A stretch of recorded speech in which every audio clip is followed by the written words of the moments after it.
अस्सलाम वालेकुम व्यूअर्स, जैसे कि हम आपको बता रहे हैं HV साहब सोसाइटी के राइट चैप्टर ऑफिस मौजूद हैं और टिकिंग सेरेमनी की यहाँ पर तकरीब हो रही थी और हमारे साथ मौजूद हैं यूसुफ हसन साहब और जो कि इनकी खिदमात एज आ प्रेसिडेंट इनको दी गई है HV साहब सोसाइटी के हवाले से और हम इनसे सबको मुबारकबाद पेश करते हैं एज आ प्रेसिडेंट होने का HV सोसाइटी की तरफ से। और इसके साथ साथ इनसे जानते हैं कि क्या इनके कमेंट्स हैं। आज टिकिंग सेरेमनी हुई और इसके साथ साथ आने वाली एक्सपो में क्या एफर्ट्स है और क्या प्लानिंग है, इसके बारे में भी जानते हैं। बहुत शुक्रिया। पहली बात तो मैं आप लोगों का भी शुक्रिया अदा करूंगा क्योंकि आप लोग हर ऐसे इवेंट पे हमारी सोसाइटी का साथ देते रहे। हमेशा लोगों के इंटरव्यू लेते हैं और उससे लोगों को एक इनोवेशन मिलती है कि ओह अच्छा हमने यही किया, इन्होंने ये कहा है, और दूसरे लोगों को उससे ये होता है सीखने का मौका मिलता है कि अच्छा उन्होंने ये कहा था, ये टारगेट थे, तो हमें इससे बेहतर करना है। दूसरी बात ये कि आज लोकल काउंसिल ने हलफ बर्दारी की तकरीब की। माशाल्लाह जो टीम आई है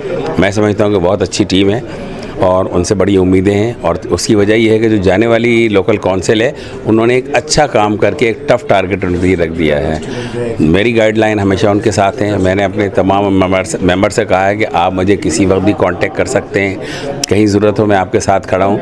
लेकिन जो काम नहीं कर पाएगा तो वो कोई हरफ आखिर नहीं है, हम फिर दूसरा मेंबर भी ला सकते हैं, नंबर 1।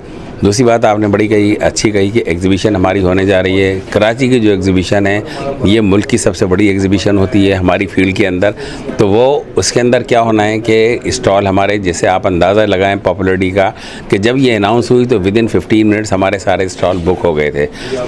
इसमें सबसे बड़ा फ़ायदा ये है कि हमारे, अगर आज मैं ऐसे 5 साल पहले देखूँ तो हमारे यहाँ जो इक्विपमेंट बन रहा है उसकी क्वालिटी इतनी अच्छी नहीं थी, लेकिन अब क्वालिटी काफ़ी इम्प्रूव होती चली जा रही है। हमारा मुल्क काफ़ी तरक्की की राह पे गामज़न है। मिसाल के तौर पे हमारे यहाँ फार्मा इंडस्ट्री अभी भी काफ़ी डेवलप हो रही है, हॉस्पिटल काफ़ी ज़्यादा बन रहे हैं। हमारा मुल्क एक काफ़ी बड़ा मुल्क है। मैं ये चाहता हूँ कि हमारी कौम जो है सिर्फ एक ट्रेडिंग नेशन नहीं बने, बल्कि ये हमारी कौम एक इंडस्ट्रियल नेशन बने, चूँकि कौमों की बका जो होती है वो इंडस्ट्री में होती है। अल्हम्दुलिल्लाह काफ़ी नई इंडस्ट्रीज़ बन रही हैं। अब जैसे एयर हैंडलिंग यूनिट्स अगर आप देखें, पहले मैन्युफैक्चरर्स हमारे यहाँ नहीं थे, अब एक से बढ़ के एक काफ़ी मैन्युफैक्चर आ गए। इस एग्जीबिशन से फ़ायदा ये होता है कि लोकल इंडस्ट्री वाले बेइंतहा आते हैं, फार्मा वाले आते हैं। पहले सिर्फ ये था कि हम फार्मा में एयर हैंडलिंग लगना है, खाली बाहर से मंगा लो, लेकिन अब काफ़ी ज़्यादा लोकल बन रहे हैं। पहले 1-2 मैन्युफैक्चर थे, लेकिन अगर अब हम देखें तो हमारे यहाँ एयर हैंडलिंग बनाने वाले कम से कम 12 से 15 मैन्युफैक्चरर्स यहाँ पर मौजूद हैं, फॉरेन कोलैबोरेशन में बन रहे हैं। तो मैं समझता हूँ कि हमारी फील्ड का जो लोगों की एफर्ट्स है वो रंग ला रही हैं और ये काफ़ी बेहतरी की तरफ हम जा रहे हैं इसके अंदर। सर, जैसे कि आपने लोकल मैन्युफैक्चरिंग की बात की और मेड इन पाकिस्तान पे सोसाइटी वर्क भी कर रही है इस पर, तो सर आप क्या समझते हैं, क्या आप कहना चाहेंगे इंडस्ट्री को कि अपनी क्वालिटी को किस तरह से मज़ीद बेहतर बनाएं? क्या उसमें बहुत ज़्यादा नीड है ऐसी कि जो कि बाहर के स्टैंडर्ड को मैच करे? देखिए ये आपने बड़ी अच्छी बात कही कि बग़ैर क्वालिटी इम्प्रूवमेंट के कुछ भी नहीं हो सकता। एक दफ़ा लोग ख़रीद लेंगे आपसे, लेकिन प्रॉब्लम आएगी तो दोबारा कभी भी आपके पास नहीं आएंगे। तो consistency in the improvement of the quality. फिर दूसरी बात यह कि एक बेसिक स्टैंडर्ड बना दिए गए हैं। एयर हैंडलिंग यूनिट्स हैं, अगर एयर हैंडलिंग यूनिट में फ़र्ज़ करें मैं किसी से लेता हूँ, उसमें लीकेज होती है, CFM पूरे नहीं आ रहा है या रनिंग एम ज़्यादा जा रहे हैं, तो क्या होगा, दोबारा कोई भी उससे नहीं लेगा। तो these are the basic criteria कि हमें क्वालिटी तो लाजमी तौर पर इम्प्रूव करनी है। और मुझे खुशी है कि बाद नए लोग आए हैं, इन्होंने लाहौर में फैक्ट्री लगाई हैं, कराची में, इस्लामाबाद में, और वो क्वालिटी इंप्रूवमेंट की तरफ जा रहे हैं। लोगों ने छोटे पैमाने पे भले लेबॉर्ट्री भी बनाई है जहाँ की थोड़ी बहुत टेस्टिंग फैसिलिटी अपनी बना रहे हैं। तो मैं समझता हूँ कि क्वालिटी इंशाअल्लाह ताला इंप्रूव होगी, क्योंकि बगैर इंप्रूवमेंट ऑफ द क्वालिटी, आप टर्की आप भी गए होंगे, देखा होगा छोटे छोटे वहाँ पर मैन्युफैक्चर सैकड़ों की तादाद में मौजूद हैं। तो वाई नॉट अस? हमारे यहाँ टैलेंट की कमी नहीं है। आप बाहर के मुल्क में जाएँ, आपको कई जगह की पोजीशन पे पाकिस्तानी मिलेंगे। मैं शारजा की मिसाल दूँ, ASKM बहुत बड़ी air handling manufacturing, chiller manufacturing, वहाँ पर भी पाकिस्तानी बैठे हुए हैं। तो जब वो वहाँ कर सकते हैं तो मैं समझता हूँ कि यहाँ पर भी होगा। और quality improvement is the basic thing. इससे अलग हट के एक बात और कहूँगा कि हमारे यहाँ स्टूडेंट्स जो है ना, मेरी टेन्योर में मैं उन पे भी काफ़ी तवज्जो देना चाहता हूँ, क्योंकि स्टूडेंट्स हमारा फ्यूचर का सरमाया होते हैं और हमारी फील्ड में लोगों को, बहुत सौ को पता नहीं होता। तो मैं और सब कमेटियाँ बनाऊँगा जिसमें कि मुख्तलिफ़ शहरों में जो यूनिवर्सिटीज़ हैं पॉलिटेक्निक्स हैं वहाँ पर जाएंगे, स्टूडेंट्स को इनरोल करेंगे, हम उनकी ट्रेनिंग का कुछ इंतज़ाम करेंगे।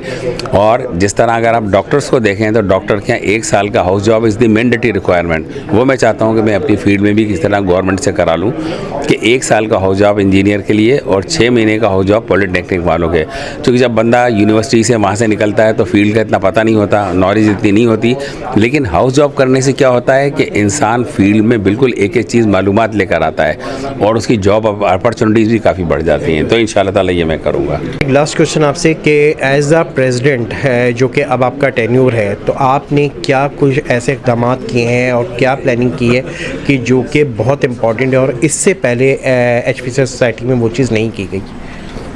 देखिए मिसाल जब मैंने आपको दी, जैसे स्टूडेंट में तवज्जो हमारे यहाँ देते रहे हैं। एशरे में अगर आप देखें तो स्टूडेंट मेंबरशिप मौजूद है, इसी तरह की मैं सिमिलर मेंबरशिप स्टूडेंट की शुरू करूँगा। और दूसरी बात जो मैंने आपसे कही कि हाउस जॉब स्टूडेंट्स के लिए मैं करवाना चाहता हूँ, जिससे कि पहले नहीं था। नंबर 2, एक फोरम में और बनाऊंगा कि जिस तरह अगर फ़र्ज़ करें कि एक कॉन्ट्रैक्टर है, उसको किसी क्लाइंट ने काम दिया है, कोई शिकायत पैदा हो रही है, डिफ़ॉल्टर हो रहा है, मैं एक फोरम ऐसा बनाऊंगा, अपने यहाँ एक कमेटी बनाऊंगा जिसमें कि जो यूज़र हैं वो उसको कंप्लेन कर सकते हैं। तो वी कैन प्रेशराइज़ कि भाई तुमने ये काम लिया, तुम डिफ़ॉल्टर हो गए, क्यों हरकतें कर रहे हो ये। क्योंकि देखें ताल्लुकात तो सबके होते हैं, हर शहर पे सवा शहर मौजूद है, तो किसी को प्रेशराइज़ किया जा सकता है। तो इंडस्ट्री उसी वक्त डेवलप होती है कि लोग बिल्कुल क्लियर कट हो गए, ईमानदारी से काम करें। क्योंकि कहीं पर भी देखें honesty, technical capability and after sale service, these are the basic factors. बगैर उसके वो कोई भी प्रोडक्ट पॉपुलर नहीं होता। तो मेरे जहन में इससे है कि मैं इंशाल्लाह ताला इस पर भी थोड़ा काम करूँगा। गवर्नमेंट लेवल पे जो कि बड़ी हर्डल्स आती है, सोसाइटी के बहुत सारे काम होते हैं, बहुत सारे स्टूडेंट्स के काम होते हैं, उसको आगे लेके नहीं बढ़ा जाता। सर इसके हवाले से आप क्या कहेंगे, क्या एफर्ट्स होगी आपकी एज अ प्रेसिडेंट कि किस तरह से सोसाइटी को सपोर्ट मिले और इंडस्ट्री को सपोर्ट मिले, स्टूडेंट्स को सपोर्ट? देखिए गवर्नमेंट लेवल पे एक तो हमारा इदारा पाकिस्तान इंजीनियरिंग काउंसिल है, वहाँ मेरा बेटा फ़ाद हसन वो इसके अंदर इनके बायलॉज कमेटी में भी है। तो अब काफ़ी हम उनके साथ क्लोज़ लाइजन करने जा रहे हैं पाकिस्तान इंजीनियरिंग काउंसिल से और दूसरे गवर्नमेंट इदारों से भी, ताकि हमको उसके अंदर बेहतरी आए। क्योंकि बगैर उनकी सपोर्ट के कई चीज़ें नहीं हो पाती। अब जैसे लोकल वालों को तो एक बड़ा एडवांटेज मिला कि गवर्नमेंट ने duty for example air hundred पे 110% कर दी है, चिलर पे 110। यानी अगर आप फ़र्ज़ करें कि 1 लाख रुपए का चिलर लेते हैं, एक मिसाल दे रहा हूँ, यूनिट लेते हैं, 1,10,000 ड्यूटी देनी है। तो ये पहली दफ़ा इतनी बड़ी लोगों को अपॉर्चुनिटी मिल रही है पिछले 1.5 साल से। तो उसकी वजह से गवर्नमेंट के साथ भी हम कई जगह उनको इनवाइट करते हैं, उनसे जाके मिलते हैं, उनको बताते हैं देखें ये इम्प्रूवमेंट लानी है, ये आपने करना है। तो इंशाल्लाह ताला मेरे तो पूरी कोशिश है कि इम्प्रूवमेंट आएगी, क्योंकि उनके साथ बड़ा क्लोज लाइजन हमारा चल रहा है। कई गवर्नमेंट के इदारे हैं जहाँ अच्छे लोग भी बैठे हुए हैं, वो खुद चाहते हैं कि हमारी सोसाइटी इम्प्रूव कर जाए और हमारे यहाँ बेहतरी आए इंडस्ट्री में। ये हर जगह है, हम कर रहे हैं। बहुत बहुत शुक्रिया सर। जज़ाकल्लाह।